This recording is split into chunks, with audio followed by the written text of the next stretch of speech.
muchas gracias, José Luis, por tu tiempo, por concedernos esta entrevista, que me parece muy importante porque además este año cumples 60 años como director de fotografía. Sí. Y qué mejor celebración que celebrarlo hablando de tu carrera y de tu obra.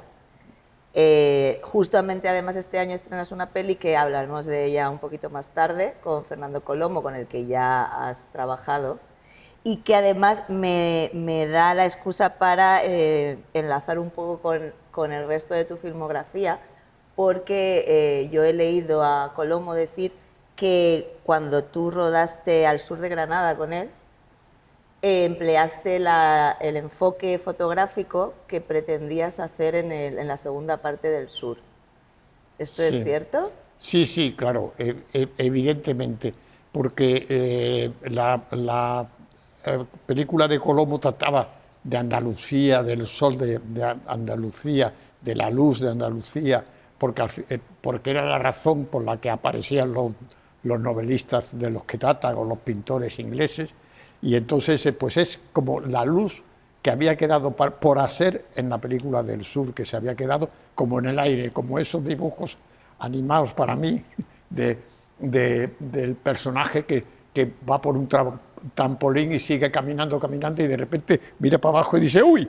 Y cae, ¿no?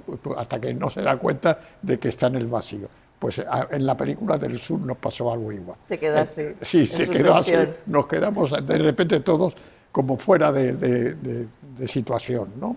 Como en el Sí. aire. De hecho, Erice ha dicho muchas veces lo que ha añorado hacer esa segunda parte, Sí, sí. y eso en parte convirtió a la película, o sea, fue parte de su halo de misterio y de convertirla en más película de culto por ese tema de Hay, inacabada, ¿no? hay una cosa del sur que hay que tener en cuenta, que por mucho que los críticos, digamos, se inclinen sobre el problema de que se cortó la película antes de tiempo, el público en general vio la película como es y sin ser tan consciente de que faltaba una segunda parte.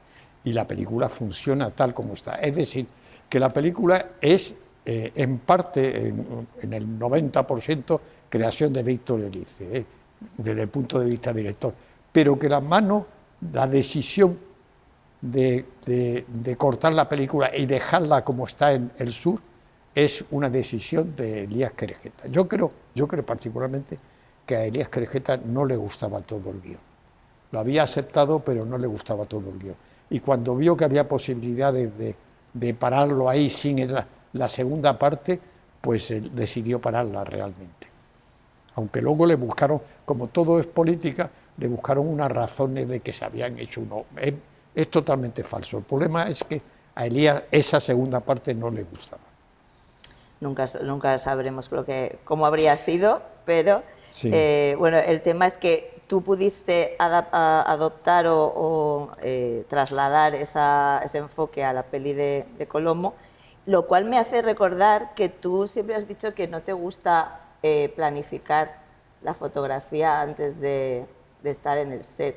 Sí, eso es cierto. Es decir, que yo no pienso, no es que no la planifique, la planifico relativamente, pero no mucho. Lo dejo como suelto, porque yo creo que las películas tienen vida propia en cuanto se empiezan a rodar. Se empiezan a preparar también, pero bueno, cuando se empiezan a rodar ya más, tienen como una vida propia y pueden ir por un lado o por otro. Y porque es vida. Cuando es una película interesante, lo que nos está contando es un relato de vida. Es casi, casi como si fuese Homero cuando contaba sus historias. Entonces hay que sacarle partido a esa historia, pero contando con todos los elementos que son, pues todo, es el decorado, es la vestimenta, es evidentemente lo más importante, la actuación de los actores, sus relaciones con el director, todo eso influye y todo eso forma parte de la película. Pero si, como decía Hitchcock, que me parece un error, como decía Hitchcock, si todo está planificado y pensado 3 meses antes y la película ya la tengo, como decía Hitchcock, ya la tengo rodada en mi cabeza, es un error. Es un error. A mí me lo parece. Bueno, en Cameraman y luego en Camera Light, de hecho aquí tengo un par de números donde hemos hablado de tu trabajo. Sí, Sobre todo sí que es verdad que nos hemos, pues por el tema de que ha sido tu mayor colaboración durante los últimos años, la colaboración con Pedro Almodóvar, también sí. con Trueba en el caso de La Reina de España. Pero bueno, el caso es que hemos hablado largo y tendido de tu trabajo junto a Almodóvar. Entonces, bueno, pues eso está ahí, pero sí que me gustaría aprovechar esta entrevista para hablar también de otros colaboradores que has tenido a lo largo de tu carrera, de los que por lo menos nosotros en la revista pues hemos hablado menos, ¿no? Desde lo que estamos hablando de Víctor Erice en el sur hasta, por ejemplo, con Vicente Aranda, ¿no? Que has trabajado mucho con él, sobre todo en los años 90. Entonces, qué más recuerdas o qué puedes destacar de tu colaboración con con Aranda? Aquí hay un problema claro, claro. Que yo trato de hacer la fotografía lo más adaptado posible a las películas. Eso lleva consigo una observación, y es que yo no tengo, no se puede decir que yo tenga un estilo definido, porque las películas son todas, trato de hacerlas todas distintas. Es decir, que yo termino de rodar una película como Jamón, Jamón un sábado a las 3 de la tarde y el lunes empiezo Belle Époque. Y Jamón, Jamón y Belle Époque no tienen nada que ver. Y casi ninguna película tiene que tiene que ver Mujeres al borde del ataque de nervios con una película de Fernando Trueba, digo la fotografía de Fernando Trueba o de Vicente Aranda. No, creo yo que no tienen nada que ver. Y eso es porque las voy creando al mismo tiempo con el director y con los actores, y eso da pie a una imagen distinta, como muy pegada a la película. Si la película no tiene éxito, pues es un poco como caminar en el vacío, ¿no? Pero en general ese es mi propósito, es que tenga una personalidad muy pegada a la fotografía, a lo que es el relato. Y por eso me gusta mucho trabajar in situ y no ir con ideas, digamos, muy hechas antes de empezar la película. También has trabajado, bueno, has trabajado con tantos directores que no nos daría tiempo, pero también me gustaría saber cómo trabajaste con Fernán Gómez o qué recuerdas de tu colaboración con él. Ah, bueno, con Fernando, pues estupendo, muy bien, porque él realmente me apreciaba muchísimo, ¿no? Además hay una particularidad con Fernando. Estábamos rodando una película juntos, él de director y yo de director de fotografía, y nos dieron el Premio Nacional de Cine a los dos juntos al mismo tiempo, Exaeco. Entonces habíamos terminado las votaciones Exaeco. Hombre, a mí me parecía mucho más importante él, pues llevaba muchos más años con películas cojonudas, mientras que yo era casi un recién llegado. Pero eso me llenó de alegría. No sé si tanto a él. ¿Por qué? No, porque me apreciaba mucho, pero el hecho de compartir el Por premio nacional, compartirlo. compartimos también el monto del premio, es decir, que si me acuerdo bien eran como 3 millones de pesetas y nos dieron, en vez de 3 millones a uno y luego al otro 3, dividieron, como siempre dijeron que no había dinero y dividieron. Es decir, bueno, cosas. ¿Pero quién coño son estos? ¿Pero dónde están los cabrones? Has trabajado con muchísimos directores y aunque empezaste con Cecilia Bartolomé y trabajaste con Pilar Miró, Sí. pues has trabajado con pocas mujeres. Sí. Me imagino que lógicamente, como todo el mundo, pues porque había muy poca presencia femenina Sí, a lo exactamente. largo de las décadas, ¿no? Hasta Bueno, hace pero poco. también Pues, he trabajado con una directora norteamericana, una directora marroquí. He tratado, pero lo que tú dices, no había muchas féminas dirigiendo, no había muchas. Pero curiosamente coincidimos en la escuela de cine, en las mismas, justamente en los mismos años, como tres que fueron importantes: Josefina Molina, Cecilia Bartolomé y Pilar Miró. Es que al mismo tiempo, y eso no estaba bien, estuvo bien. entonces, no te voy a preguntar con quién has trabajado mejor de todos los directores con los que has trabajado, porque creo que eso no se puede preguntar, pero sí me gustaría saber si consideras o tienes alguna película o algún director con quien creas que más has aportado tú en la película como director de fotografía, donde tu trabajo ha sido especialmente importante en el relato, en la narración de la película? Bueno, yo he tratado de hacer la mejor fotografía posible para el relato que había. Pero claro, lo que ocurre es que no soy el único en una película. Una película es creación de muchos creadores. Se pone en el podio, evidentemente, al director y tiene derecho de estar en el podio, pero hay podios pequeñitos por todas partes.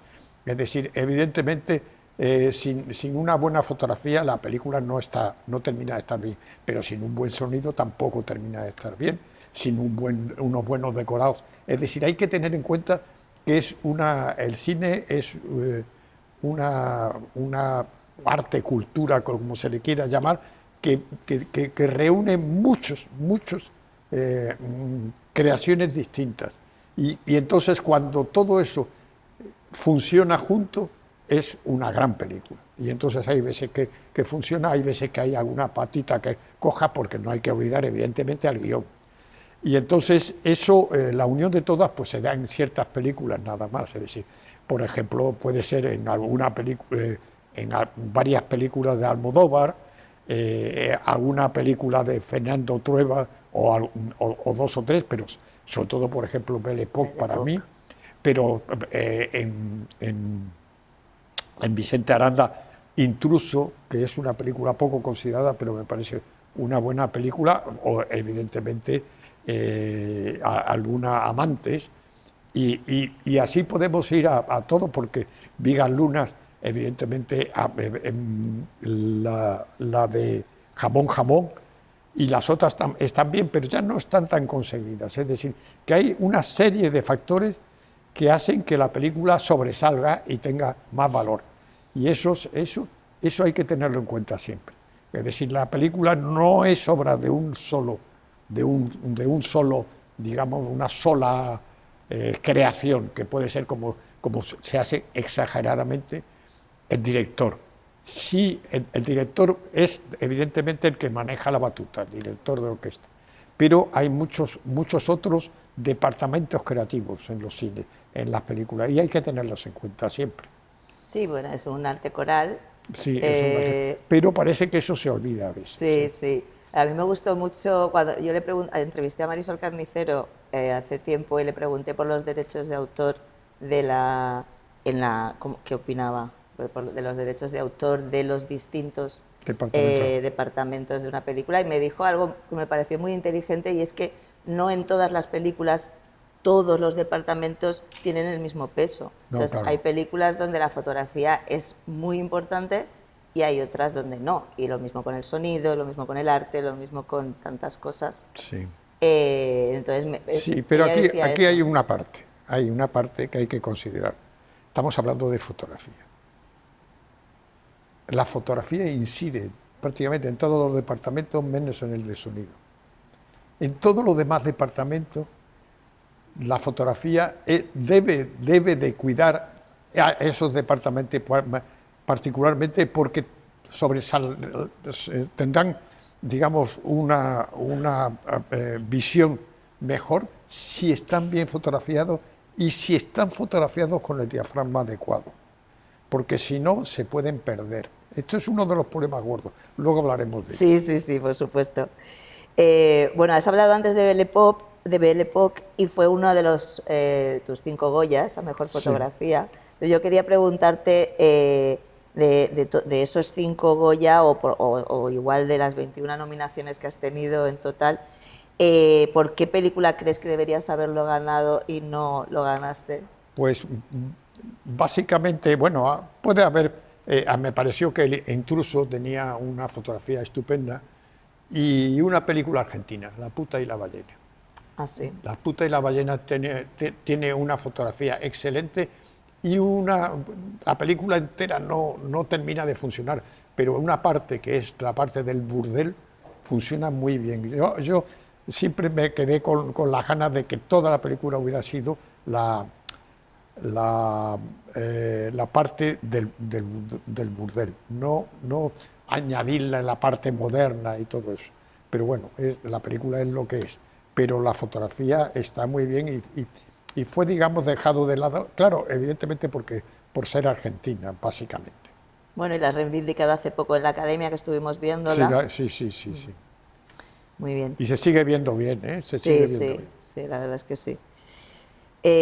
Bueno, tú nunca operas la cámara porque siempre estás en el monitor, te gusta estar en el monitor controlando un poco la imagen. Sí, pero porque considero que de alguna manera la visión de la fotografía, como yo la creo en el acto, tengo que estar viendo cómo está haciendo, cómo va pues, digamos, fabricándose, cómo se va estableciendo con el director y los actores desde fuera. Si yo estoy pendiente de la cámara, del movimiento que va a hacer la cámara, se olvida. Es decir, yo creo que uno de los grandes errores de la fotografía actual es pensar que el director de fotografía debe de llevar la cámara. Es un error, porque o llevan la cámara o hacen la fotografía. Los dos oficios son distintos, absolutamente distintos.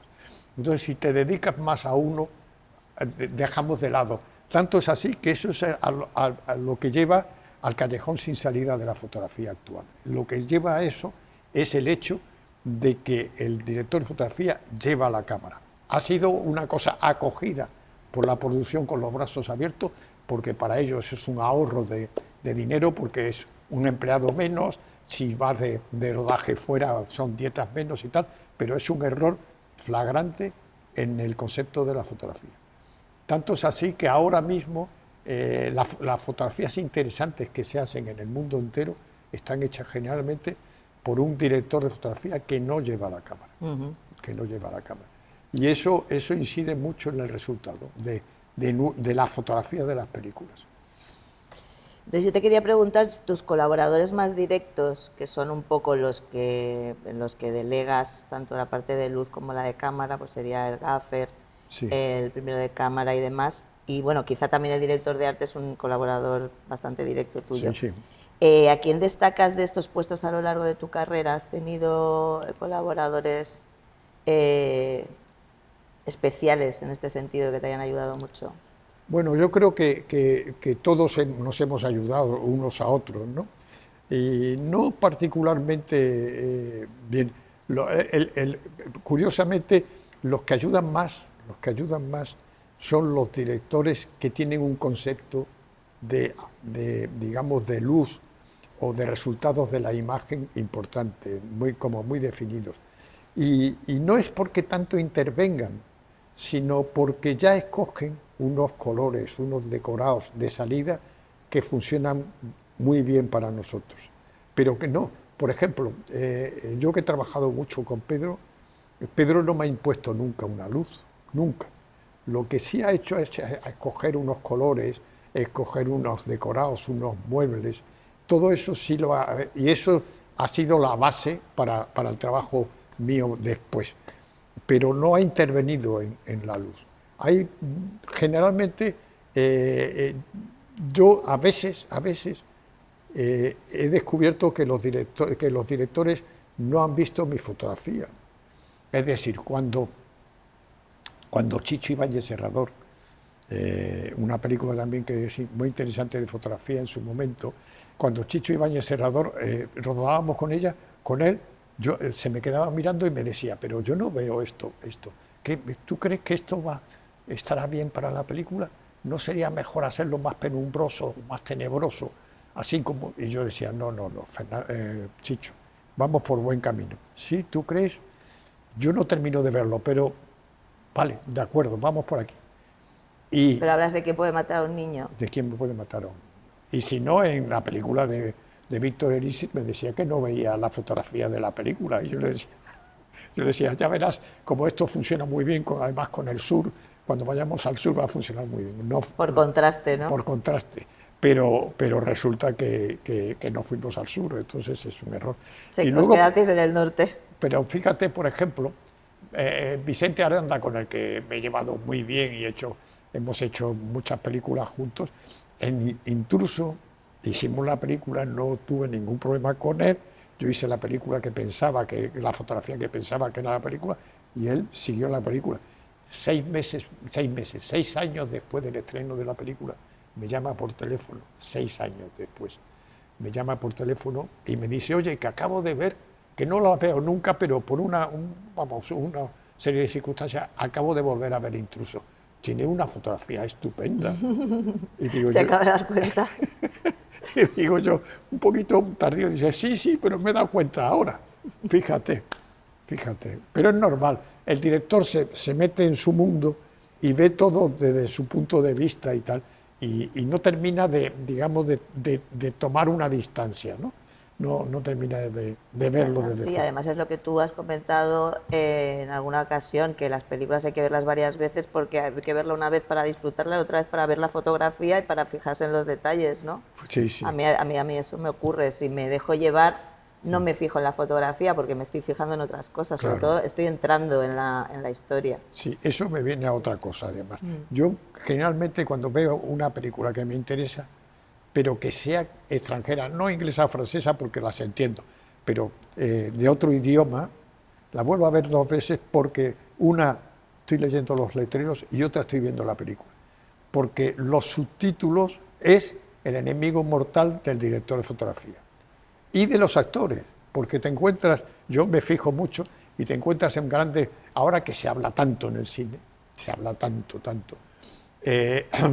pues hay grandes peroratas y de repente te das cuenta de que estás siempre leyendo y que no estás viendo y sin embargo estás así con un personaje que está hablando con los subtítulos aquí y está expresando con los ojos, con sus expresiones, con sus movimientos lo que va por dentro y eso no lo vemos porque estamos leyendo. Totalmente cierto, es verdad. Es un error brutal. Lo que pasa es que, claro, si te lo pones doblado también te pierdes una parte de la interpretación del actor. Sí, es que lo que ocurre es que es verdad, pero yo me digo y te pregunto,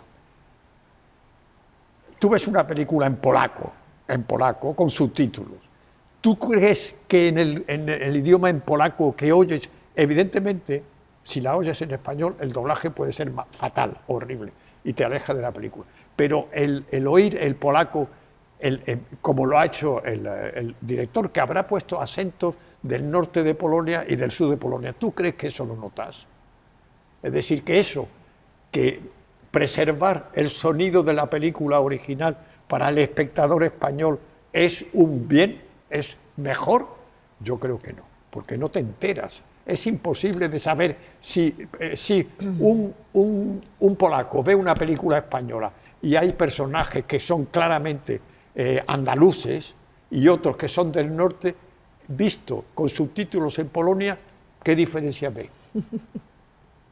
No, es verdad. Yo creo pero esto nos lleva otra vez a la necesidad de ver las películas varias veces, una doblada y otra sin doblar. Por eso digo yo que hay que verla varias veces cuando ocurre que tú encuentras una película que está muy bien y dices, esto hay que volverla a ver. Sí, eso digo yo. Sí. Bueno, quería preguntarte por el tema de tu imaginario, ¿no? De dónde viene tu... Yo sé que tu padre fue muy importante para tu primera aproximación, de alguna manera fue tu primer profesor, porque te contaba las películas y os mostraba mucho cine a ti y a tu hermano. Y bueno, aparte tú naciste en Tánger y bueno, hay muchos directores de fotografía que opinan que la luz de donde provienen les ha seguido toda la vida, ¿no? Sí. También para sus películas. Pero sí que es verdad que luego tú también tienes una manera de iluminar que depende mucho del sitio donde transcurra la película. Entonces, Claro. Me gustaría saber hasta qué punto esa luz de Tánger te ha influido en tu cinematografía. Sí, evidentemente ha influido muchísimo, porque yo curiosamente, antes de pensar en el ser director de fotografía, observaba la luz, ¿no? De pequeño y cómo transcurría la luz dentro de las habitaciones, la luz del sol y tal, porque claro, en Tánger, que es prácticamente África, el sol es importantísimo, es decir, por eso yo decía en la película del sur, del Víctor Erice, que el sur iba a ser totalmente distinto. Entonces el sol es importantísimo porque está a todas horas entrando por los sitios adecuados y además eso me llevó a una observación que también está prácticamente siempre en mis películas, Y que me enfada bastante cuando veo que las películas actuales no tienen ningún temor a salirse del paso del tiempo. Es decir, que hay el paso del tiempo, quiero siempre en mis películas capturarlo, a veces puedo, a veces no, pero quiero ver cómo la luz cambia de un momento a otro en los lugares en donde habitamos, en donde nos movemos, porque eso indica el paso del tiempo, es decir, que el transcurso de las horas, y eso forma parte de nuestra vida. Eso se ha olvidado en el cine actual. El cine actual, la luz va porque es así, porque le ha dado la gana al director de fotografía y al director, pues como la audiencia en general, evidentemente no puede tenerlo, no tiene una gran cultura de la imagen, no se fija en ello. Pero es que tampoco la crítica ni los historiadores hablan de ellos. Y sin embargo ha habido directores que han intentado capturar el paso de la luz. Ya Hitchcock lo intentó hacer en una película. Y creo que es importante porque eso ayuda a entender el relato. Y eso yo lo capté de pequeño en Tánger, digamos, en el discurrir del sol, sobre todo en los interiores, que tal como entraba el sol, digamos, aclaraba un poco como en la luz. Y eso me ha influido siempre. Hay algo de eso está en mis películas. No puedo hacerlo porque llevarlo a cabo a veces, porque la producción o el director no es tan consciente de ello y no entra en ese apartado. Pero para mí sí es importante. De hecho, tú eres defensor, por lo que estás comentando, tú eres defensor incondicional de la credibilidad y de la verosimilitud de la luz en el cine. Y por eso, de la misma manera que con el foco, que ahora hablaremos de él, a ti no te gusta iluminar con sombras y no te ha gustado el uso de lentes Fresnel, por ejemplo, Sí. Pues porque creías que era pues una falsedad, ¿no?, a nivel lumínico. Sí, exactamente, sí.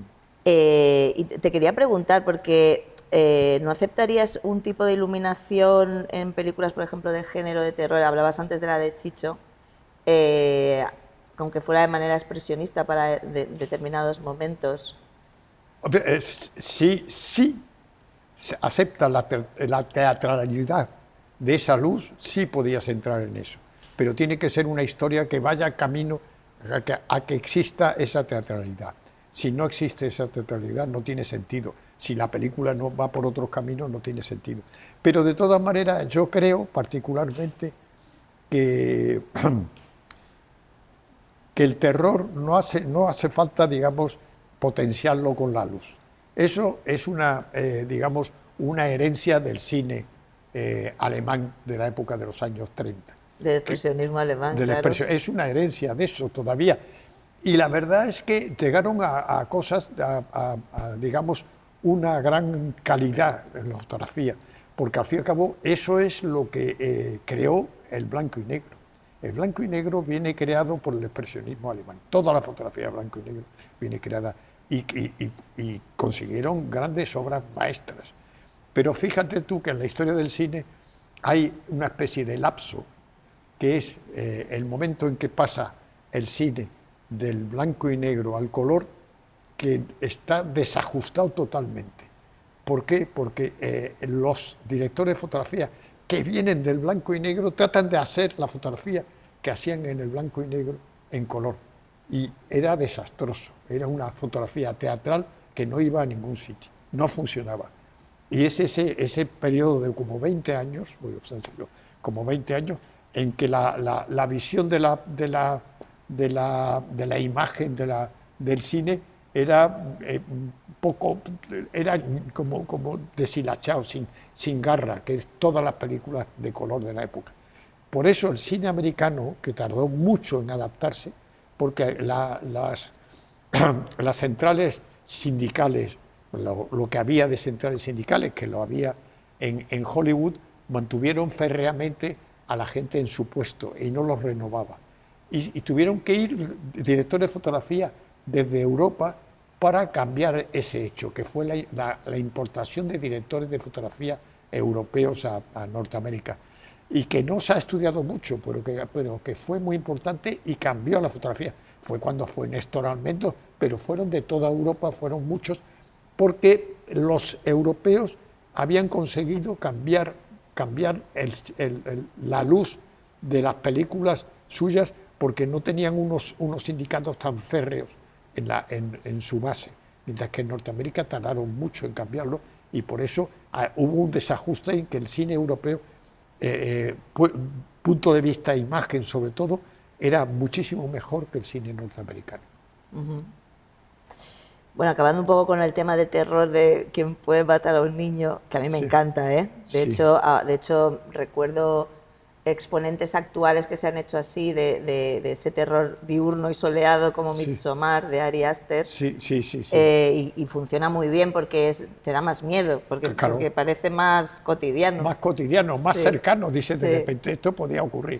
Eso era mi lucha, pero es una lucha que tuve con Chicho, que yo decía, es que es mucho más terrorífico que te pueda ocurrir en una playa, que te pueda ocurrir una cosa así, porque evidentemente yo decía, es que en las películas de terror yo cuando las veo no me las creo, porque siempre la chica jovencita de 18 o 20 años se mete en el callejón más oscuro de la ciudad y se mete tranquilamente y allí ocurren las cosas.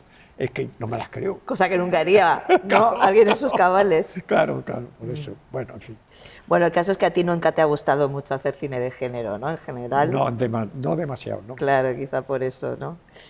Bueno, a ti, aunque tú has comentado alguna vez que te influye más la pintura que el cine, también hay un cine que te ha influido mucho, desde las primeras películas que veías con tu padre, ¿no?, hasta el cine pues, de los 30 y 40, como en el caso de Orson Welles y Greg Toland, ¿no?, que es como el máximo exponente y que te ha llevado un poco a este estudio de la profundidad de campo, ¿no?, y del diafragma. Entonces, creo que es quizá de los últimos años en tu investigación un poco lo más relevante y que se te ha revelado casi como un dogma, ¿no? Claro, porque he reconocido que Greg Toland lo decía mucho antes que yo, claro, evidentemente. Él decía que si en la pantalla había foco prácticamente en todas partes, el espectador se encontraba más a gusto y escogía dónde mirar y participaba. Él lo decía ya en la época, pero resulta que eso se ha difuminado y se ha perdido, y hemos llegado a este punto de que en la pantalla de cine existe un exceso de desenfoques. Eso está clarísimo para mí, clarísimo. Y eso aleja al espectador de la pantalla, porque el espectador no se encuentra a gusto. Porque al fin y al cabo, si estamos hablando aquí, pues yo estoy en algún momento dado, vuelvo la cabeza y veo la calle y hay un coche allí y tal, bueno, pues esto forma parte de la vida y tal. Pero si lo que veo es todo desenfocado, pues resulta que todo queda circunscrito a la planitud de la pantalla. Es decir, no hay relieve y no hay profundidad de campo, no hay creación de vida en la pantalla, sino que son como fotografías animadas. Es decir, que actualmente casi gran parte de lo que vemos en la pantalla en el mundo entero, menos en Norteamérica un poco menos, pero en el mundo entero es generalmente una especie de pantalla plana fotográfica con alrededor desenfoques y alguien hablando. Y eso es terrible, digamos, la manera de planificar de la mayor parte del cine actual deja mucho que desear y aleja al espectador, porque el espectador, ¿para qué va a ir al cine si no puede ver más allá de un personaje que esté a foco? Pues dice, bueno, pues me quedo en casa, lo veo en casa, que también lo veo bien, ya está, se ha acabado. ¿Pero tú harías algún tipo de concesión al juego de foco en algún momento expresionista, alguna vamos expresión, a ver, sí, algún momento concreto? El expresionismo no es de eso. No, de expresión, me refiero Sí, evidentemente. Mira, todo es utilizable creativamente. El desenfoque, el hacer mal un decorado también puede ser creativo. Todo puede ser creativo. Pero cuando es general, es un desastre. Cuando esa creatividad es un desastre, ¿por qué? Porque el hecho de poner foco en un punto y dejar todo lo demás a foco, primero, es una injusticia brutal. Es una injusticia brutal para todo lo que está desenfocado, que generalmente forma parte también de la película. El decorado, el vestuario, todo es la película. Y entonces, si tú no lo puedes ver, pues bueno, pues de alguna manera la pantalla plana totalmente del cine, si vas a ver películas de ese tipo, te rechaza de alguna manera. Sin embargo, si tiene foco, ya verás, bueno, tú has visto la película, cuando tiene foco todo es como si te acogiese, de alguna manera como si tú estuvieses ahí mismo, estuviese, digamos, disfrutando de lo que está pasando y que seas un espectador que existe, pero dentro de la pantalla, casi dentro de la pantalla. Y eso para mí me parece importante. Pero tú has visto la película, puedes opinar Sí, más de además eso. hay tengo por ahí una pregunta sobre eso precisamente. Bueno, siguiendo un poquito con tu carrera, antes comentabas los errores que había habido del paso del blanco y negro al color, y tú bueno, que has hecho mucha técnica cinematográfica y empezaste, de hecho, etalonando fotos, Sí, ya en el paso de color en celuloide empezaste a prevelar la película, lo cual le sí, añadía densidad, y que es algo que hiciste en Retrato de Familia de Jiménez Rico sí, en el sí. 76. Entonces me gustaría que me contaras un poquito cómo era esta técnica que el laboratorio se negaba a hacer, ¿no? Porque lo consideraba muy arriesgado. Bueno, no, no, no exactamente. El laboratorio, como yo de alguna manera intervenía en esa parte, digamos, de alguna forma, porque manipulaba la película antes de que llegase a sus manos, lo que pasa es que creyó que lo podía hacer él y que se podía adelantar y le interesaba mucho porque así podía ofrecer los prevelados a otros directores de fotografía que preguntaban Claro. cómo estaba hecha la cosa. Porque yo hice prevelados en la película que tú me has Retrato de Familia, que era un poquito azulado, todo, entonces las sombras eran un poquito azuladas, las caras también ligeramente azuladas, porque tenían, como yo me inspiré en la pintura, al fin y al cabo, cuando hay pintores que le dan primero una capa a todo el lienzo de un color X o Z, para que eso esté ahí debajo y entonces se influya en toda la pintura. Y al fin y al cabo lo que yo hice es exactamente igual. Lo que pasa es que al principio lo hice simplemente en una veladura, porque eso dulcificaba la foto, o más tarde empecé ya a ponerle color, y en Retrato de Familia tiene puesto color. Y hay una película que yo creo que ha desaparecido, que estaba interpretada básicamente por Fernando Fernán Gómez y 40 enanos, que se llamaba Gulliver. ¿Tú has oído hablar de esa película? No. Bueno, es que era una película de la leche, de Alfonso Hungría. Y entonces, es porque lo único que había eran 40 Me la enanos, apunto, me la apunto. 40 enanos y Fernando Fernán Gómez, que era Gulliver, al fin y al cabo.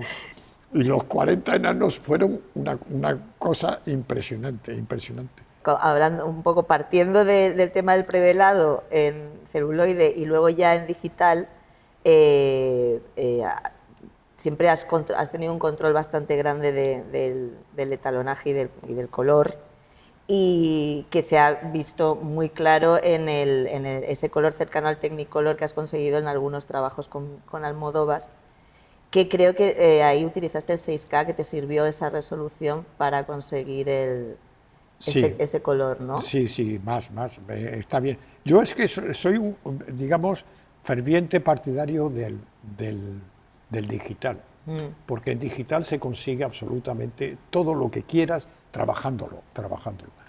Evidentemente, hay ahora una tendencia a tratar de volver sobre la película, lo que era la película en los años 70, 80, 90. Pero es prácticamente imposible de volver atrás, porque lo único que se puede hacer es revelar el negativo, porque ya todo el sistema de positivado, de los baños químicos del positivado, de las correcciones del positivado, ha pasado a la historia, porque ya es imposible hacerlo, porque no hay empleados que sepan hacer eso. Entonces lo único que se puede es revelar el negativo, y a partir de ahí tratar de crear algo parecido al negativo. Pero eso el digital también lo hace.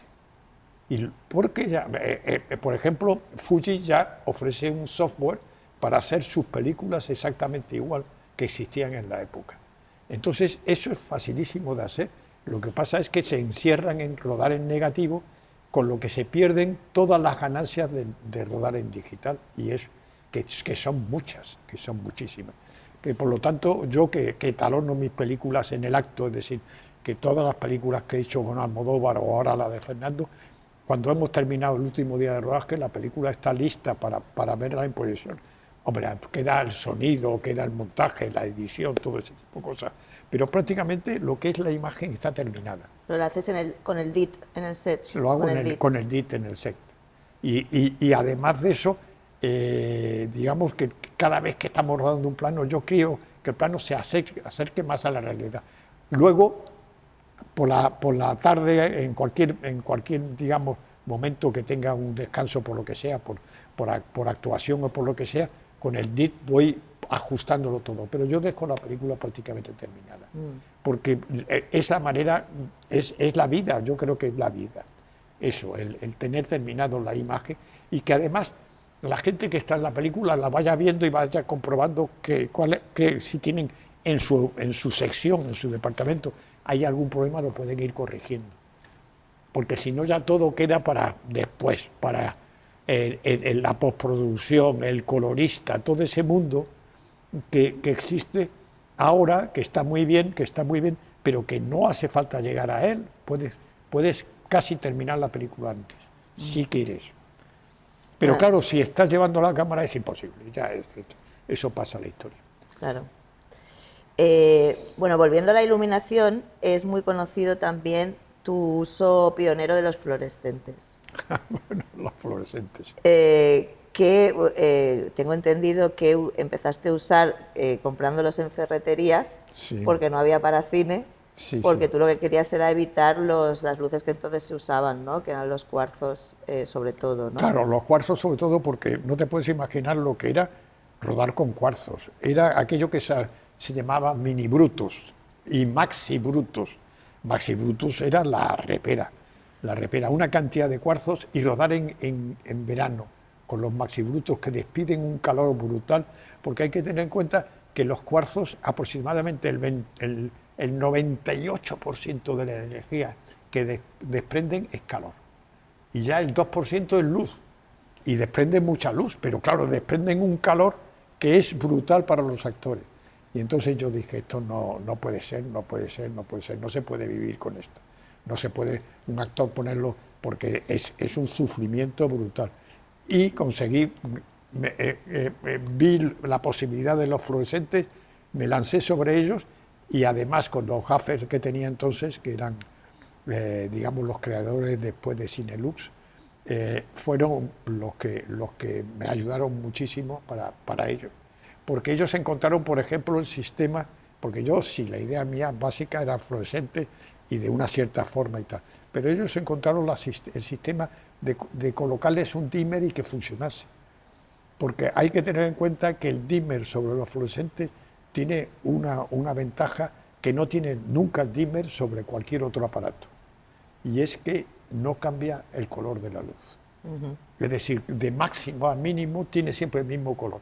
Mientras que si tú de máximo en un Fresnel X con lámpara normal o en los cuarzos, tú partes de una luz aceptable, 3200 generalmente, alguna vez 5600, pero en cuanto empiezas a dimearlo se vuelve amarillo y se va yendo la luz, se va cambiando el color. Entonces es discutible su uso. Y sin embargo los fluorescentes no cambia la luz para nada, no cambia. Y eso, el invento del dimmer, lo encontraron los gaffers, Fulgencio y Rafita. Y de hecho luego empezaste a trabajar con Lumilux, ¿no? De Osram, tengo yo por aquí apuntado. Sí, Lumilux. Y sí. luego, al cabo de los años, surgió Kinoflow. Sí, muy al cabo de los años. Yo en esa época, ahora ya mucho menos, porque se hacen como pocas coproducciones en que participen los técnicos y tal, y vayan de un país a otro, eso casi no existe. Pero entonces que iba yo mucho a Italia, más que a ningún sitio, a Italia, a Francia y a Norteamérica, yo iba con un baúl, pero un baúl grande, como enorme, todo lleno de fluorescentes, porque no había fluorescentes. Y entonces tenía yo que ir con los fluorescentes para enseñarles a cómo usar los fluorescentes. Eso tenía su gracia. Y luego ya después salió Kinoflux y por todas partes había fluorescentes. Mi familia siempre me ha echado en cara de que no patentase yo. Y yo Pues decía, sí. sí, pero yo decía, es que sí, no se puede patentar, porque ya existen los fluorescentes, no es una creación mía. Claro, es adaptarlos para Es cine. adaptarlo para el cine, que es como decir, la bombilla de que se usa en la cocina me la llevo al cine, no se puede patentar. Bueno, eso ha ocurrido también, ¿no? Sí, también, pero bueno, sí. Te quería comentar que como yo estoy siempre como investigando y tal, ya sabes que también he investigado en pintura, pintura del Bosco y tal, hay una cosa que me llamó mucho la atención y que yo me dije, aquí hay alguna historia que yo no conozco. Y es que en las películas que he rodado en Hollywood, que he rodado como pocas, 3 películas, los 3 directores norteamericanos con los que he rodado, al final del rodaje, los 3 me dijeron prácticamente lo mismo, que estaban encantados conmigo porque yo les había dejado opinar sobre cómo se planificaba. Y eso me llamó mucho la atención, ¿no? Entonces me llamó mucho la atención porque dije, bueno, ¿y por qué pasa esto? ¿Por qué pasa esto? Y luego hay otra historia, una historia también que me llamó mucho la atención, pero que se une a esta. Y es que me llamó mucho la atención de que eran famosas las discusiones y las peleas que tuvieron durante el rodaje de Padrino 1, Gordon Willis con Ford Coppola. ¿Tú sabías de eso? Hay una serie que habla de ello. Sí, pero no habla de ello, habla de las peleas en producción, Sí. pero las peleas en rodaje no cuentan nada, nada. Es cierto. Y entonces lo que ocurría es que yo me lo han contado en Estados Unidos, que se llevaban fatal, Ford Coppola con Gordon Willis. Me llamó mucho la atención porque no es normal que durante una película que se rodó 14 semanas, un director y un director de fotografía se lleven mal. Y me llamó mucho la atención. Y entonces cuando estuve allí, empecé a preguntar allí. Estuve invitado un día de la SC y tal y cual, y estuve preguntando. Y entonces me contaron. Y me pareció como sorprendente. Porque resulta que Gordon Willis venía impuesto por la productora, por la producción, y no era que lo había escogido Ford Coppola. Y digo yo, bueno, pero ¿por qué se podían llevar mal? Pues entonces me contaron por qué, que no lo cuentan nunca nadie.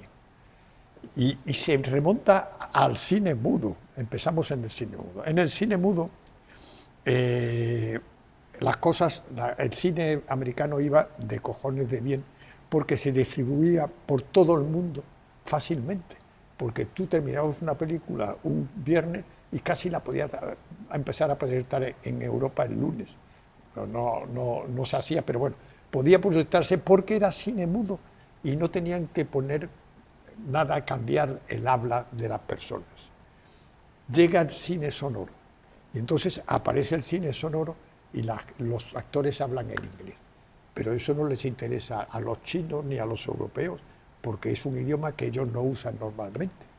Entonces de repente la distribución mundial y los beneficios mundiales cayeron en picado, no se cuenta, pero fue una cosa que conmovió a Hollywood.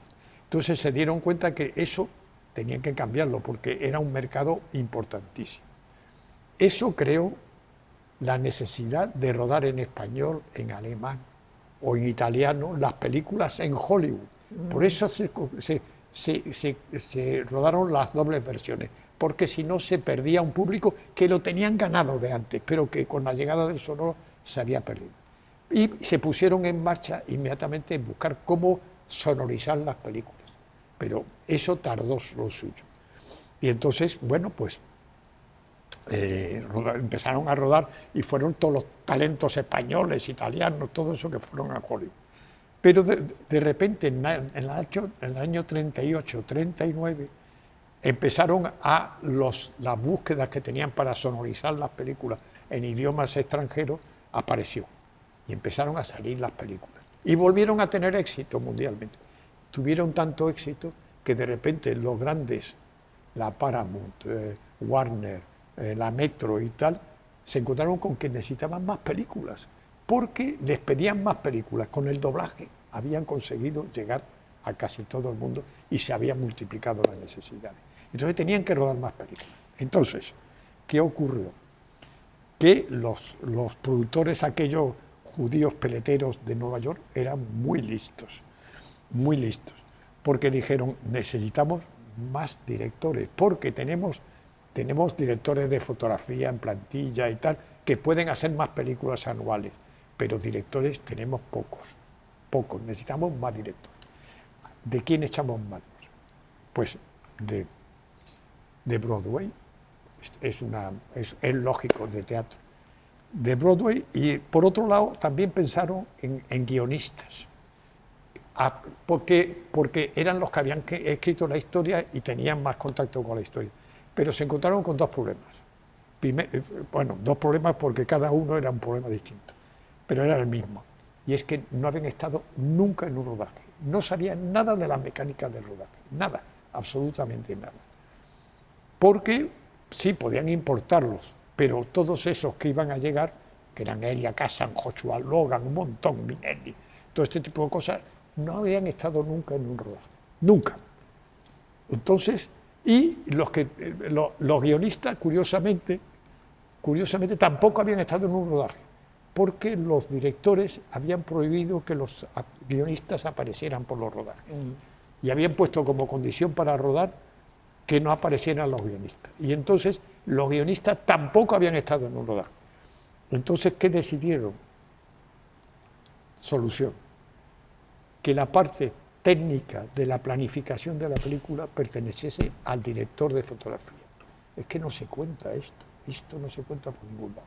Aparte era necesario porque venían de Broadway, no sabían hacerlo, ¿no? Claro. Entonces, por eso a Orson Welles le pusieron a Greg Toland, y por eso Orson Welles puso Orson Welles y debajo Greg Toland, porque Orson Welles no era tonto y también se daba cuenta de que la planificación pertenecía también a dirección.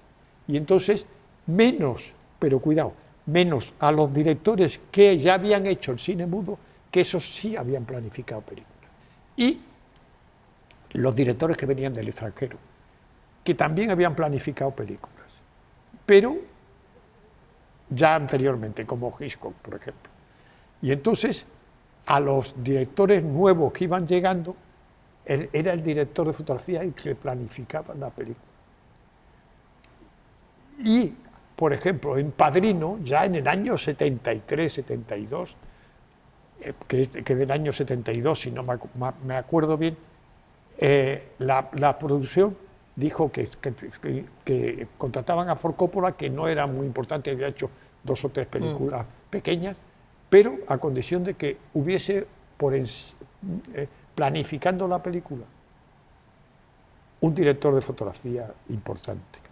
Y contrataron a Gordon Willis con esa premisa. Para que planificara. Entonces las discusiones, pero ¿qué pasó? En medio de todo eso, año 72 te diré lo que pasó. Es que es cojonudo porque es una historia interesante. Y es que en el 68 se publica en Estados Unidos el libro de entrevistas de Truffaut a Hitchcock. Y entonces de repente se descubre, por las personas que leen el libro, se descubre que la planificación es muy importante para el relato también. Es muy importante. Entonces Ford Coppola lee ese libro justo antes de empezar la película del Padrino y quiere planificar la película como hacía Hitchcock. Pero resulta que Gordon Willis le habían nombrado y Gordon Willis se negó absolutamente. Y la planificación que hay en el Padrino, primera parte, es de Gordon Willis totalmente. Es que eso no se cuenta en las historias. No se cuenta en las historias. Y por eso se llevaron mal. Y por eso al final, es curioso, la película sigue estrenarse en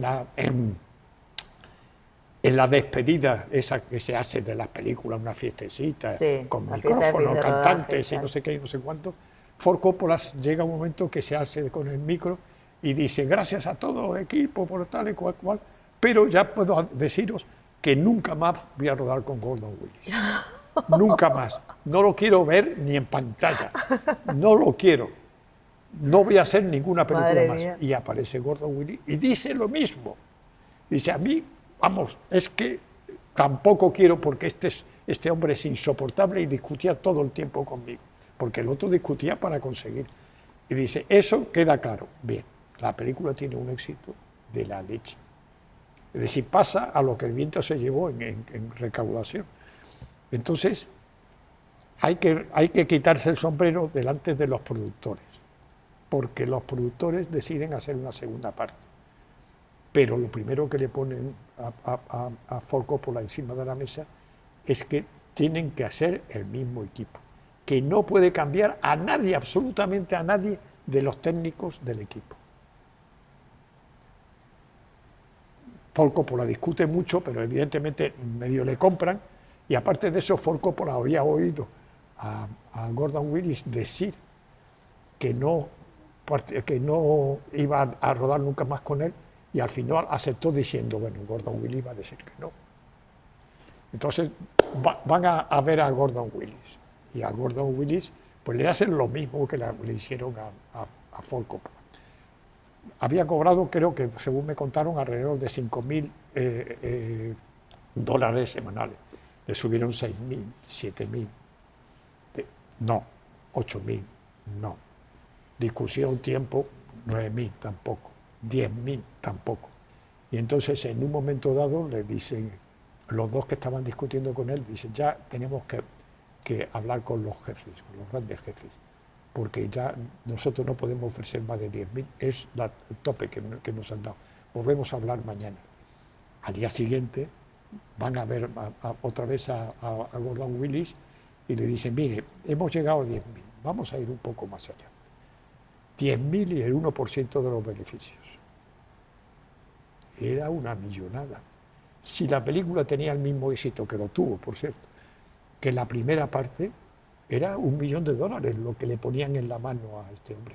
Pero los productores veían claro que tenían que ser, que lo que ellos dijeron al final, miren, los reunieron a los dos, nos importa 3 cojones que se lleven mal, lo que queremos es una película como la primera parte, pero que se lleven mal y se peleen, si llegan a pelear a puñetazos, muy bien, los separaremos, pero ustedes nos hacen una película como la que hemos tenido. Y así fue. Y así fue. Y así fue.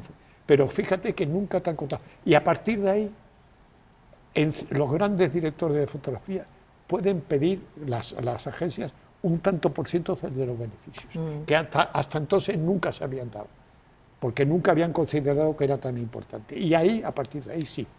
A partir de... Qué buena historia. Sí, es que es una historia interesante. Y te replantea la visión de todas las películas de las que has estado pendiente, de Elia Kazan, del otro y del otro, porque las tienes que mirar desde otra perspectiva. Pero hay un considerando en todo esto que acabo de contar que hay que tener en cuenta, y es que resulta de que el director de fotografía llevaba más bien la planificación de la película. El director se pudo dedicar todo el tiempo en cuerpo y alma a los actores. Y los actores, claro, el resultado es que los actores de toda esta época están muy bien, pero porque el director está absolutamente volcado en ellos. Y es porque no llevaba la planificación de la película. Es decir, que se había subdividido su trabajo y estaba hecho de esta forma. Y yo creo que gran parte del hecho, yo considero que el siglo XX en el cine es la gran época dorada del cine, en el sentido de que es el cine que tiene más fuerza, que tiene más ramas, porque hay la rama del cine, de parte del cine europeo, de parte del cine americano, hay ramas por todas partes y todas son como muy interesantes y técnicamente, y luego de historia y de los actores y tal. Pensemos en la serie B, aquella blanco y negro que era cojonuda, o pensamos en todas las variaciones que hay. Es decir, que el cine siglo XX ha sido como muy importante, en parte porque tiene más factores, en parte debido a este factor. Tú que también has trabajado con directores internacionales, creo que Brian De Palma te llamó porque creía que iluminabas muy bien la mirada y los rostros de los actores y las actrices. No sé, ahora me dirás si es así o no. Entonces me gustaría saber cómo consigues sacar esos retratos y esa mirada a nivel de la iluminación. Yo sé que sueles poner la luz muy baja. Exactamente. Bueno, pero aparte de eso, lo que hay que tener en cuenta es que era fascinante el mundo de las actrices de la época de blanco y negro, que era la época en que yo, digamos, me crié en el cine. Entonces, porque las actrices cuando aparecía Jean Tierney o Ava Gardner o Lana Turner en pantalla eran diosas, estaban fotografiadas como diosas. Y eso es curioso porque era una imposición comercial de las grandes productoras. Las grandes productoras, la Metro, la Paramount y tal, tenían a los grandes actores y a las grandes actrices en contratos como asalariados con salarios cojonudos, pero asalariados en las empresas. Entonces, uno de los factores que para ellos era importante es que esa mercancía, porque era una mercancía al fin y al cabo, estuviese bien exhibida en los escaparates, que eran las películas. Y resulta de ellos es que mis averiguaciones también he descubierto que los grandes directores de fotografía no estaban pagados bien porque creaban ambientes o porque las películas eran estupendas de fotografía, sino porque las actrices saliesen guapas. Eso, los directores de fotografía que hacían que las actrices saliesen guapas, digamos, eran los mejores pagados de la escala de técnicos. Es que eso tampoco se cuenta. ¿Pero por qué? Porque en ellos recaía el hecho de que digamos, los productos de las grandes productoras tuviesen un realce importante, los que tenían atracción para el público. Es que esto es muy curioso que tampoco se cuenta. Y de alguna manera eso se ha ido perdiendo, eso se ha dejado de lado. Y sin embargo, Brian De Palma se daba cuenta de esto y por eso en Europa, dos películas que hizo en Europa, que hizo conmigo, me apoyaba a mí porque yo sacaba siempre me ha preocupado mucho lo de las actrices, mucho. Pero era porque yo me he criado en una época en que, es que, bueno, evidentemente las grandes bellezas salían, pero enormemente guapas. Desde un punto de vista, no eran para mí los recuerdos de las grandes actrices, no eran color. El color para las actrices llegó casi con Marilyn Monroe, casi, porque empezó en blanco y negro.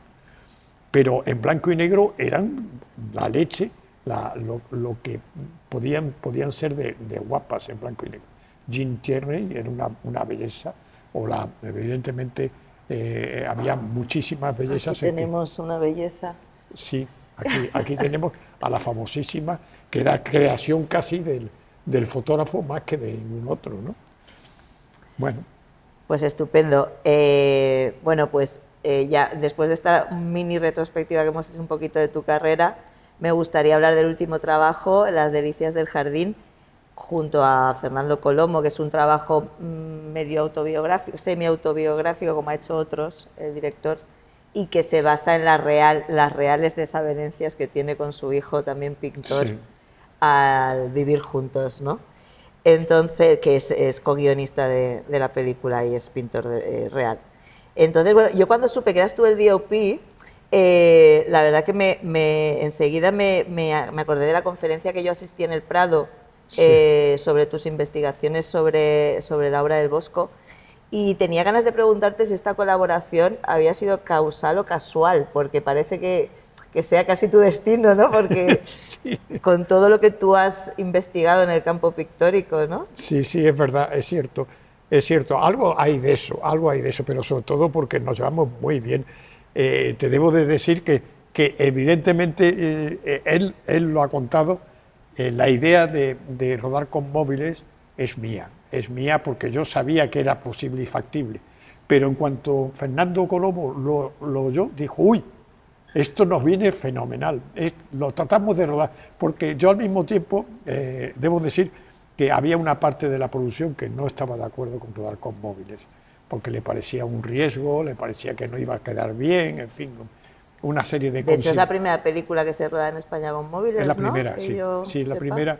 Y las que se han rodado fuera de España han sido rodados por gente importante, puesto que el director Soderbergh. Soderbergh y luego Boyle, que el director de 28 años después. Sí, sí, sí. Bien. Y Sean Baker con Tangerine Sí, hace años. pero no ha sido como esta película, que ha sido que nos hemos montado en el móvil como si fuera un caballo y fuera lo único que se pudiese usar para hacer el camino, ¿no? Y entonces, la verdad es que ha funcionado, bueno, tú lo has visto y tienes tu opinión, pero a mí me parece que ha funcionado bastante bien.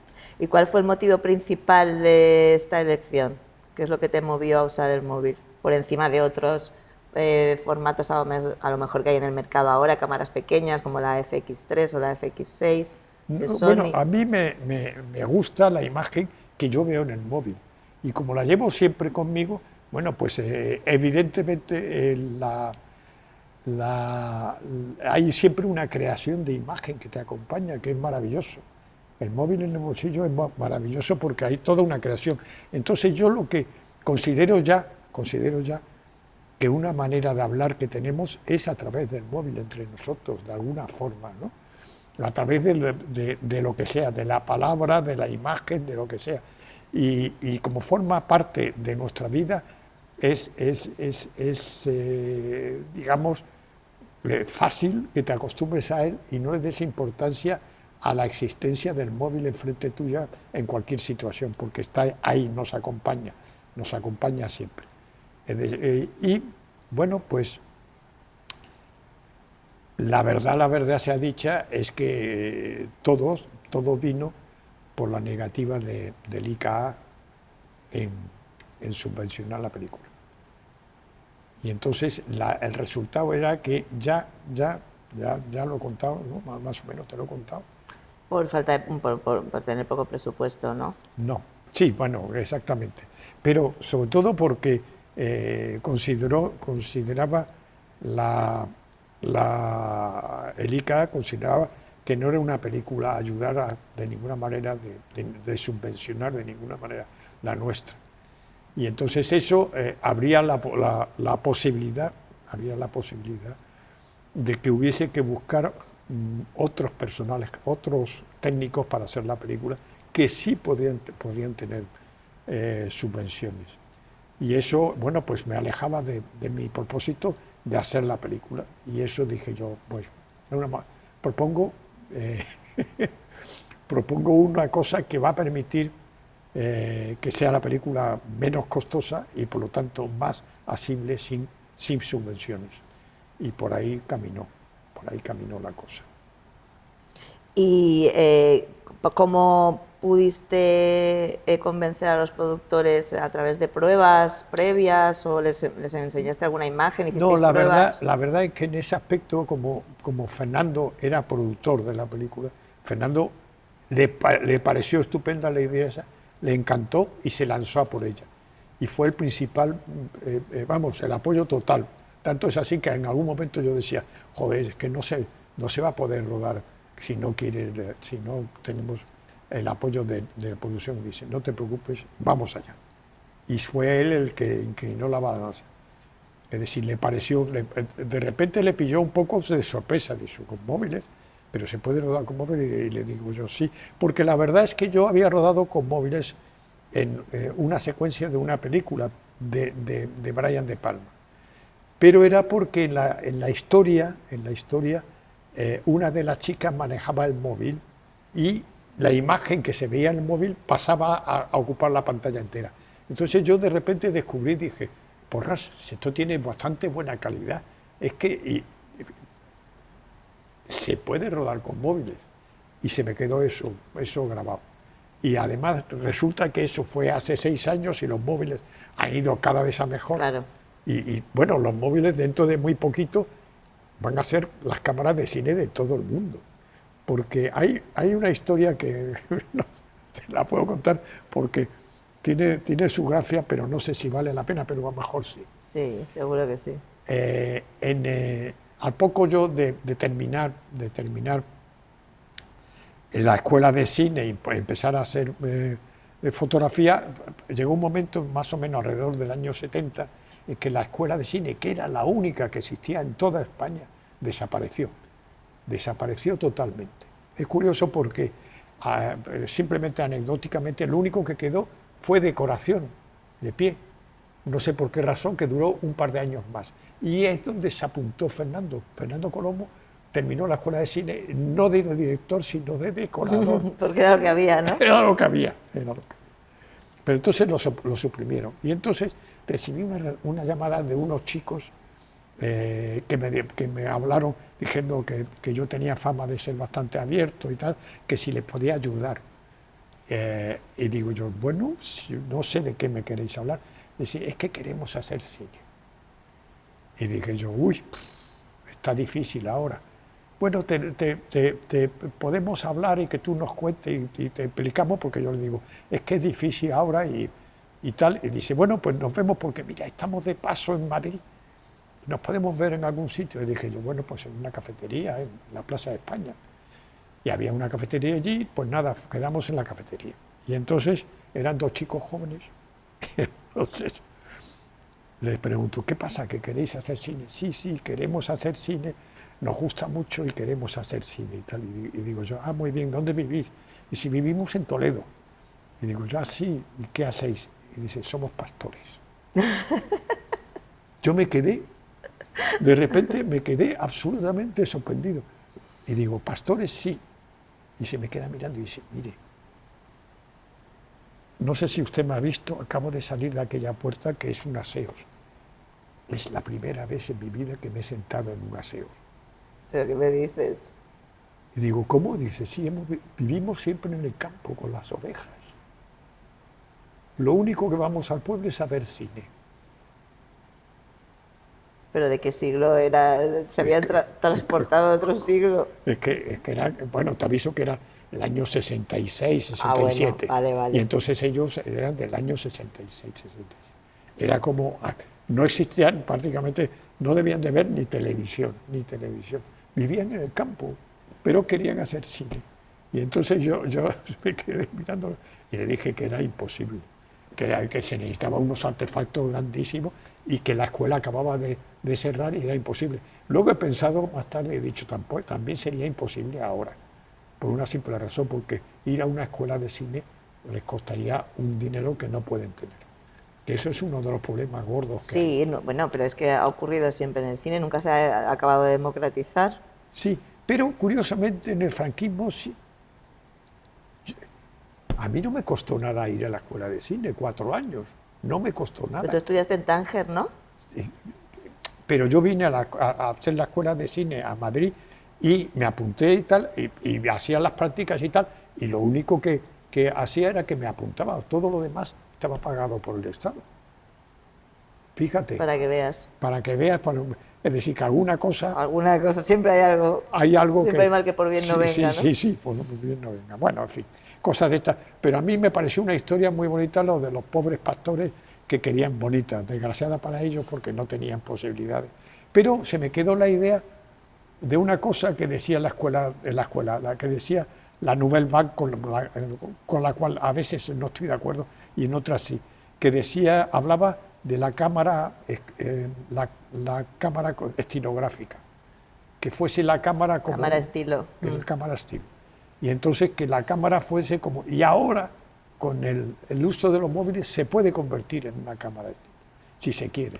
Ya te he contado que hay un plano de la película de Fernando que está hecha por mí, te lo he dicho, ¿verdad? ¿Qué está? Que está hecha por mí en mi casa. Ah, sí. Te lo he dicho, que es una plana... de un atardecer, ¿no? Sí, no, de la luna en el cielo. Ah, de las lunas. Bueno, sin decir qué modelo de móvil usasteis, Es que no lo debemos de decir, Sí, lo sé, porque lo casi sé. todos, no, pero aparte de eso, casi todos se igualan, ¿eh? Las pruebas que hemos hecho casi todas se igualan, con pocas O diferencias. sea, que hicisteis pruebas entre distintos móviles Sí, y más sí, o sí. menos era, Y, era lo y las mismo. vimos en pantalla grande. Y entonces Vale. terminamos por decidir, pero eran bastante aproximadas casi todas. ¿Y qué tipo de configuración has usado? Por ejemplo, ¿has usado alguna app específica o has grabado directamente desde el No, móvil? yo he tratado de no cambiar las raíces del móvil y casi todo se ha hecho al móvil. Y por una razón aparte de eso, porque puedes grabar a lo mejor en algún móvil, puedes grabar en RAW o en una cosa de esta, pero como yo soy adicto a la imagen y al cuidado de la imagen in situ, pues si la haces en RAW o en algún sistema de estos LUT que te dan la imagen absolutamente gris para trabajarla luego, ya eso me corta a mí porque yo la estoy trabajando la imagen. Entonces me he ido a un sistema menor si acaso, pero que diese la imagen real, pudiese dar una imagen más o menos real, que yo pudiese a lo mejor tocar un poquito en el rodaje para mejorarla, pero que yo viese lo que se estaba rodando. O sea, que has seguido haciendo también el etalonaje con el DIT en el set, Sí. en esta película. Sí, esto se ha hecho todo así, siempre con el... Y luego ha tenido, yo vi en los créditos que estaban también la gente de la media, puede ser, En en la media, postproducción. en etalonaje, vamos, en etalonaje sí, en postproducción. En postproducción en la media ha participado. Es lo normal porque hay que hacerlo. Sí, siempre. pero ¿y cómo ha sido ese proceso de talonaje con móvil? ¿Ha generado algún problema o ha sido No, igual que ninguno, cualquier otro ninguno. formato? Igual que cualquier otro formato, con unas necesidades, si acaso, de tratar de eliminar el ruido, porque sí ha aparecido algo de ruido en algunos planos, porque yo no he tenido piedad. Yo he ido hasta 6.000 asas con el maldito teléfono. Y entonces en 6.000 asas sí aparece un poco de ruido. Sí, sí. Entonces hay que hacerle... Pero ahora la postproducción es muy potente y cada vez más potente. Entonces puedes eliminar gran parte del ruido. Del ruido. Del ruido. ¿Y ese ruido te ha salido en interiores de garaje, puede ser? No, prácticamente no. Ha sido más bien en exteriores de noche en algún sitio, porque hemos Vale. tenido exteriores noche en lavapiés, en unos restaurantes. Sí, donde en cenan ellos. Sí, en sitios de este tipo. Sí hemos tenido interiores, esto, pero no ha sido tampoco ahí donde ha sido más problemático. De repente ha aparecido en algunas cosas y no ha sido tan fuerte, no ha sido tan molesto. No ha sido De todas tan maneras, te lo preguntaba porque la mayor parte, aunque se rueda en exteriores, en algunos museos y en restaurantes y en salas de exposición, como cuando van a ver la exhibición esta de collage y tal, que creo que es bastante real todo, ¿no? Ahora me Sí. contarás. La mayor parte está rodada en el garaje que Sí. comparte con su amigo pintor, que también es un pintor real.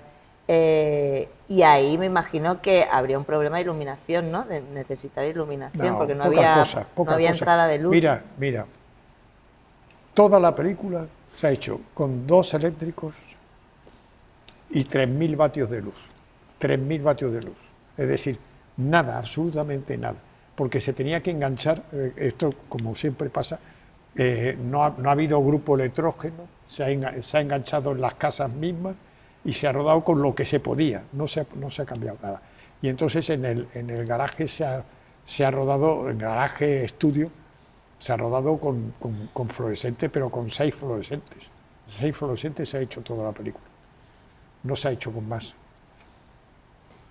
¿Y el tema ópticas? ¿Te planteaste ponerle ópticas externas? No se ha puesto nada. Me he negado prácticamente. Ha habido un momento en que uno de los operadores, teníamos 3 operadores de cámara, uno de los operadores ha querido trabajar con un steady de un estabilizador de teléfonos para trabajar, y yo me he negado. Me he negado porque creo que los estabilizadores de los teléfonos funcionan bastante bien, y que aparte de eso, porque yo creo que esa cosa que yo perseguía, y Fernando también, que era la naturalidad de los actores y del rodaje, si empezamos a tener artefactos como una empuñadura especial en las cámaras y tal, ya se notaba esa existencia, y eso no era bueno para la libertad de los actores. Eso no era bueno. O sea, que has rodado Sí, como dime. cualquier persona Sí, rueda sí. con un Por móvil. ejemplo, yo he visto los making of de 28 años después, y la cámara iba cargada de cosas por Sí, todas sí, partes. sí. Era casi como una Alexa. Sí. Era casi como una Alexa. Pues todo lo contrario, lo nuestro era libre, absolutamente libre. No se le ha puesto ningún añadido a las cámaras. ¿Y cuántas cámaras han rodado a la vez? Pues en un momento dado, en una sola secuencia, 5. 5 cámaras. ¿Tú 5. no has llevado ninguna? Sí, en las ¿Tú de has 5 llevado? sí. En las 5 llevaba una. Pero por una simple razón, porque es la secuencia en que se quema el cuadro. Y entonces, como se quemaba el cuadro, no se sabía qué es lo que iba a pasar con el cuadro. Y entonces, eso planteaba un problema. Sí había que repetirlo, planteaba un problema de récord bastante importante, porque entonces había que volver a quemar otro cuadro. Claro. Y entonces, bueno, pues se hizo con 5 cámaras. Y no, la verdad es que ha quedado muy bien, ha quedado muy bien. Claro, yo he leído a Colomo decir que el usar tantas cámaras a él le ha permitido que los actores no tuvieran que repetir el texto, pudieran Exactamente, improvisar sí. fuera directo, por tanto acelerar el rodaje y minimizar el montaje, ¿no? Sí, sí, sí. Pues porque no estás usando retakes, ni estás usando cortes, ni nada, ¿no? Pero ten en cuenta una cosa, que las 3 cámaras, porque normalmente se ha rodado con 3 menos esa secuencia, pero normalmente 3 cámaras, se ha intentado no tener teles. Porque a mí uno de los problemas básicos que veo en el cine actual es que me canta mucho la forma en que está rodada, porque está rodada normalmente una cámara mejor, un plano un poquito amplio, y luego las otras cámaras puestas en diversos sitios, pero todas con teles. Y entonces el tele, para mí, es una visión que está bien en algún momento dado, pero que canta mucho los desenfoques, porque los teles desenfocan mucho. Y entonces eso se ha hecho general. Y yo veo cosas que digo, esto no hubiera pasado nunca. Tristemente, en el siglo pasado no hubiera pasado nunca. Porque nunca hubieran permitido que hubiera tales desenfoques en pantalla, que de repente tienes un desenfoque de un escorzo de un personaje que no se sabe lo que es un manchurrón terrible, pero la gente lo admite. Es decir, hay cosas que hubieran sido inadmisibles hace muy poco tiempo. Por ejemplo, estamos con 2 personajes, ¿no? Entonces, el coche, típico coche, pues evidentemente hay uno que está conduciendo y el otro que está al lado. Pues los planos están hechos de un lado y de otro, pero aquí esto está desenfocado de este personaje. Y en el otro lado sí está a foco. Y pasas al contraplano y pasa lo mismo, con un gran desenfoque de una persona hablando.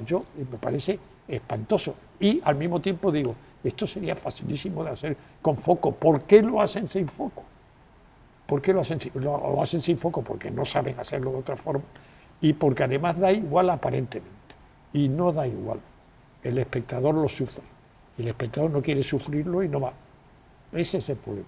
Pues no, te quería preguntar por el tema del foco, porque sí que también he leído que Fernando Colomo ha hablado muy bien del tema del uso que has hecho de la profundidad de campo, porque a ellos les ha permitido, pues de alguna manera, moverse libremente en Sí. ese guión, que aunque él dice que es el que más se ha trabajado, pero que lo ha trabajado desde el punto de la improvisación, es decir, que pareciera todo improvisado. Sí. Y creo que lo ha conseguido. Sí, sí, es verdad, es cierto. Es decir, que había eso. Y luego Fernando ha conseguido algo que es cambiar un poco la planificación, dado de que yo le doy tal, digamos, profundidad de campo a las personas, la ha cambiado un poco, porque él pensaba más a mejor en planos contra planos, y sin embargo en un mismo plano un poquito más de perfil, un poquito moviéndose para un lado y para otro de los personajes, como los dos están a foco, aguantan tiempo en la pantalla sin problema ninguno. Y eso le ha sacado mucho partido, la verdad. Sí. Le ha sacado mucho Está muy bien. Y tú ahora, o sea, viendo la... Yo sé que sí que estás muy contento, pero Sí. me gustaría saber, ahora que la has visto terminada en pantalla grande, ¿la volverías a rodar de la misma manera o le pondrías algo más, alguna óptica o algo? No, iría un poco más allá, mejor en algún tipo de planificación para sacarle más partido. Pero yo no lo rodaría de otra forma, porque a mí lo que está conseguido en la película es que todo forma parte de la historia. El decorado, el actor secundario o el actor no secundario, sino que está en segundo término, pero que está a foco. Todo forma un conjunto. Y todo eso es la película. Y no es una cosa que tú notas que es una cosa, te metes en la historia de tal forma que te olvidas un poco de que eso es cine. A mí me lo parece, desde mi punto de vista. Porque ahora, ahora la imagen de cine es una imagen que en cuanto aparecen, para mí, en cuanto aparecen los desenfoques, digo ya, otra vez el cine que aparece, otra vez el cine, es un poco terrible. Pero también debo de decir que creo que el desenfoque se puede crear, puede incorporarse. De hecho, hay películas que están muy bien trabajadas con el desenfoque, pero que todo sea así, que no haya otra cosa, es terrible, te cansa mucho, a mí me cansa mucho. Sí, sí, lo bueno que se haga de una manera, pues como un plano secuencia, Sí, en lugar de hacer un plano secuencia por hacerlo, que se haga por algo a nivel por narrativo, alguna ¿no? razón, sí, sí. Claro, En claro. ese aspecto hay una secuencia de una película de William Wyler, con Greg Toland también, que es La Loba.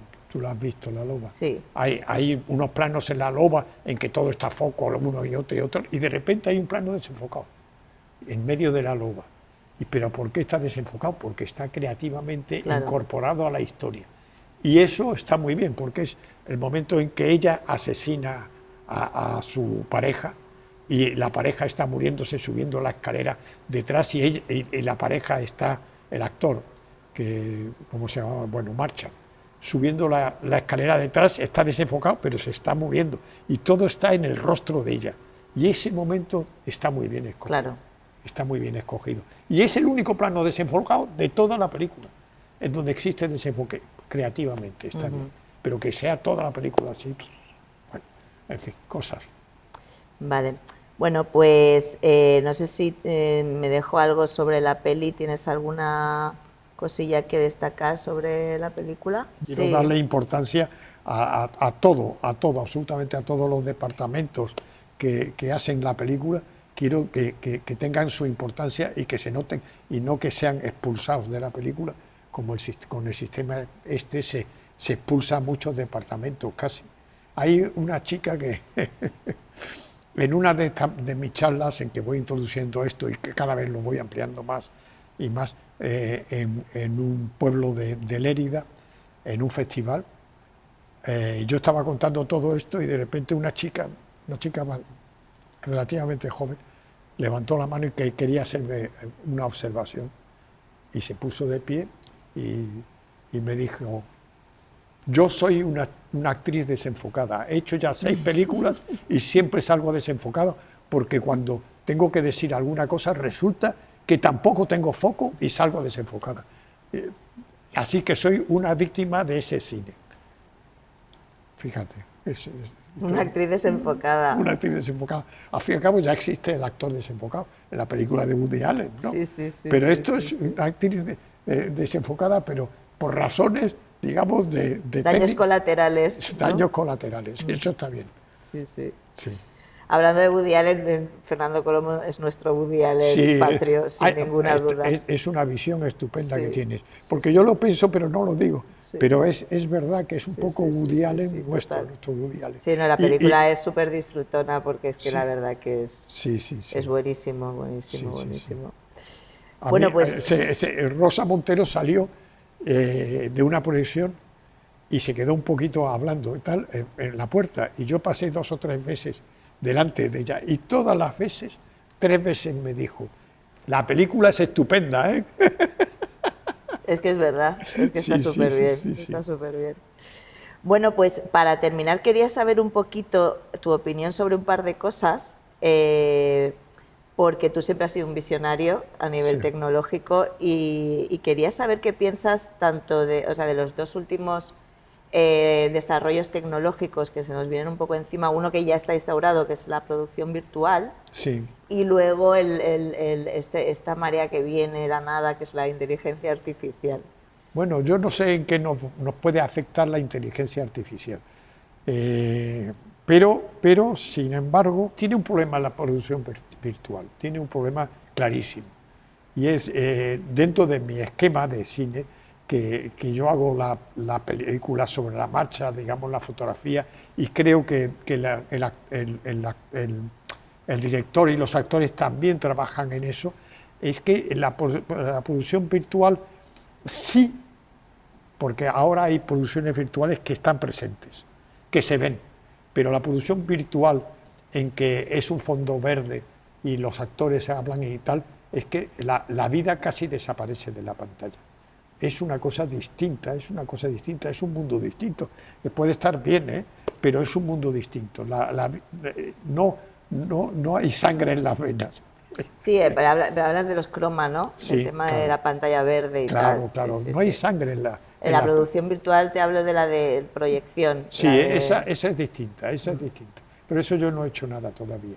Eso tengo A que... mí me da un poco la impresión, no tanto como el croma, que es verdad que es como más muerto, pero yo creo que ahí hay un problema y es que se elimina la creatividad que te da el set, o sea, la localización, ¿no? Claro, claro, claro. El crear sobre la Todo, localización, ¿no?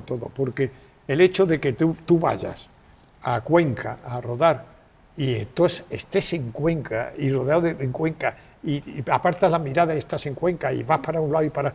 Eso influye en la forma en que actúas y influye en nuestra percepción de la película y cómo tiene que ser. Pero si te quedas todo en estudio, eso se pierde y eso a mí me parece como muy fundamental. Es un poco terrible. Hay un plano que no me has preguntado, pero bueno, yo te comento porque hay una sensación en algún comentario que me han hecho de que se había empleado un green backing, que era el gran primer plano de Fernando Colomo con el fondo del Museo de las Pinturas de Goya. Ah, Y entonces, no, eso está hecho en directo, y tiene foco él y tiene foco la pintura detrás, porque está todo metido en la imagen del móvil en el momento de rodaje. bueno, yo sí pensé que estaba hecho en la localización, por eso Sí, no te lo habré menos mal. preguntado. No, muy bien, muy bien. Sí, sí. Bravo, bravo, porque es que si no, puedes pensar de que a lo mejor está hecho en pospo o alguna cosa de esa. No se ha hecho nada en pospo, de imagen nada, absolutamente nada. El montaje puede ser lo tal, pero no se ha hecho absolutamente nada. O sea, no habéis hecho ningún tipo De de... trucaje ni nada de eso. Hombre, alguna corrección de tamaño un poquito más apretado, esas cosas. Lo que pero- te quería preguntar es la relación de aspecto, porque, por ejemplo, de 28 años después tiene una relación de aspecto, la de 2,76, Sí, porque precisamente por el rodar con el con móvil. el iPhone, sí. Y es una relación de aspecto que se ha utilizado en otras pelis, como la de The Sinners. Sí. Y quería saber qué aspect ratio tenía No, vuestra de peli. nosotros teníamos 2,35. Quiso rodar Fernando. Y me parece muy bien, me parece muy bien que fuera 2,35 porque le va bien y le va muy bien a la película porque hay muchos personajes y ocurren cosas y cosas. Y viene bien para este rodaje que tenga esa visión amplia que nos puede dar el 2,35, ¿no? Es que sin embargo, el 2,35, si lo utilizas en una película con desenfoques, terrible, porque entonces gran parte de la pantalla se pierde por los lados por estar desenfocado porque no importa, ¿no? Es decir, Claro, hombre, se supone que es una amplitud que buscas para enseñar más cosas, sí, ¿no? claro, exactamente. Vale, bueno, pues mi última pregunta es muy fácil. ¿Qué te falta por hacer en tu carrera? Uy. ¿Hay algo que añores como DOP? Siempre aparece algo nuevo, porque siempre de repente dices, anda, podemos ir también por este camino, esto puede ser interesante. Siempre puede haber algo nuevo. Y está ahí a flor de piel porque nuestra profesión, la imagen en sí, está cambiando continuamente. Y la verdad es que, bueno, ahora aparece el móvil, pero dentro de nada aparecerá otra cosa, ¿no?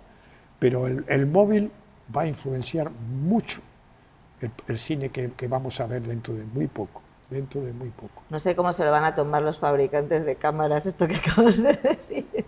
Yo lo siento por los fabricantes y por los alquiladores de cámara, porque va a haber un cambio francamente importante y brutal.